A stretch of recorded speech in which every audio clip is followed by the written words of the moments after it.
na kami iyong kinalulugdan. Kung sasama kayo sa amin, maliwanag na kami higit sa iba. Verse 17. Sige, gagawin ko ang hiling mo sapagkat ako'y lugod na lugod sa iyo at kilalang kilala kita, sabi ni Yahweh. Verse 18. Tinanong ni Moses, maaari ko ba makita ang tunay ninyong anyo?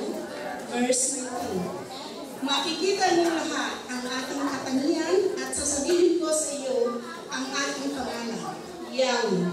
Ipadaraman ko ang ating pag-ibig at awa sa sino man ating pinalulugdan.